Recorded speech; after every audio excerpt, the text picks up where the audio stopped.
अगर आजकल के बच्चों से पूछा जाए कि क्या आप कभी पोस्ट ऑफिस या डाकघर गए हो, तो 99% बच्चों का आंसर होगा नहीं।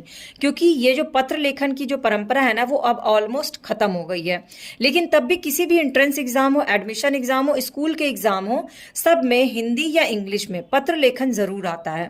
तो ये जो पत्र लेखन होते हैं, ये दो तरह के होते हैं, औपचारिक और अनौपचारिक। औपचारिक पत्र उन्हें लिखा जाता है जिनसे हम फॉर्मल रिलेशन है, जिनसे हमारा, जैसे कि हमारे स्कूल के प्रिंसिपल हैं, जैसे कि हमारे कॉलोनी के जो हेड हैं वो होंगे, जैसे कि किसी न्यूज़पेपर के संपादक होंगे।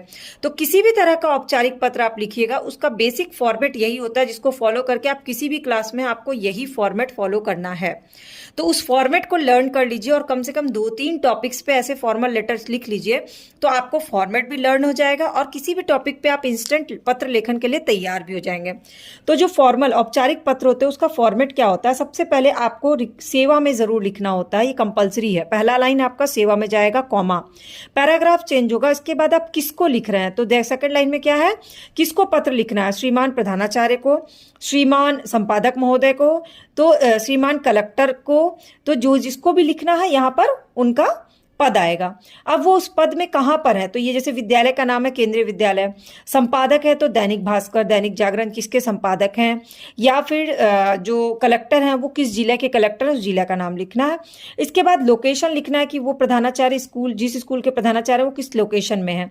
तो ये 4 लाइन जो होती है ना, ये बिल्कुल कॉमन होती है। सेवा में किसको लिखना है, कहाँ के वो पद पर हैं, किस लोकेशन के हैं, तो 4 लाइन कंपलसरी है। और ये 5वां लाइन भी कंपलसरी है, जहां पे आपको विषय लिखना होता है। लेकिन विषय लिखने में बहुत बच्चे क्या करते हैं कि पूरा जो क्वेश्चन होता है ना वो लिख डालते हैं। जैसे बीमारी के लिए अवकाश हेतु प्रधानाचार्य को प्रार्थना पत्र लिखें, यहाँ पे प्रधानाचार्य को लिखना, ये सब लिखने की जरूरत नहीं। सिंपल आपको विषय लिखना है कि आप बीमारी के लिए अवकाश हेतु प्रार्थना पत्र लिख रहे हैं, फीस माफी के लिए एक आवेदन पत्र दे रहे हैं, शादी में जाना, विवाह में जाना, इसके लिए 5 दिन की छुट्टी के लिए प्रार्थना पत्र लिख रहे हैं।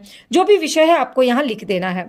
इसके बाद ध्यान देना है, ये अगर आपके प्रधानाचार्य या जो भी है संपादक, जिसको भी आप लिख रहे हैं वो लेडी है, महिला है, तो यहाँ महोदया होगा, और अगर पुरुष है तो यहाँ पर महोदय होगा और कॉमा होगा। और इसके बाद आपका पैराग्राफ जो है वो चेंज हो जाएगा।